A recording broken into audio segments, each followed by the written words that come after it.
Hi friends, నేనైతే ఈరోజు బెండకాయ మసాలా కర్రీ అయితే చేయబోతున్నాను. దానికి నేనైతే 1/4 కిలో బెండకాయలు తీసుకున్నాను. ఈ సైజులో వీటిని కట్ చేసుకొని ఇందులో ఉప్పు, శనగపిండి, లైట్గా కారం, పసుపు వేసి మ్యాగ్నేట్ చేసుకున్న తర్వాత ఈ మాదిరిగా డీప్ ఫ్రైకి సరిపడ్డ ఆయిల్ వేసుకొని ఈ మాదిరి అయితే బెండకాయల్ని ఫ్రై చేసుకోవాలి. ఫ్రెండ్స్, బెండకాయ మసాలా కర్రీ అన్నాను కదా, బెండకాయలు ఎలా వేపుకోవాలో డీప్ ఫ్రై చూపించాను. ఇప్పుడు కర్రీ కోసం ఒక ఆనియన్, పెద్ద సైజు ఆనియన్ ఒకటి, కరివేపాకు, ఇది వచ్చి నేను 2 టమోటాలు ప్యూరీ చేశాను, ఆయిల్, పసుపు కొంచెం, రెడ్ చిల్లీ పౌడర్, ఇది అల్లం తెల్లగడ్డ పేస్టు, పెరుగు, ఉప్పు, గరం మసాలా. ఫ్రెండ్స్, కావాల్సిన ఇంగ్రీడియంట్స్. ఫ్రెండ్స్, ఫైనల్గా అయితే బెండకాయ మసాలా కర్రీ అయితే రెడీ అయింది.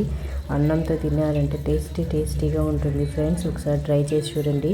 నచ్చితే నా ఛానల్ని లైక్ చేయండి, సబ్స్క్రైబ్ చేయండి, షేర్ చేయండి, సపోర్ట్ చేయండి ఫ్రెండ్స్ ప్లీజ్. అలాగే నేను చేస్తున్న చిన్న బిజినెస్ని కూడా మీరు సపోర్ట్ చేస్తారని నేను కోరుకుంటున్నాను ఫ్రెండ్స్. Please subscribe.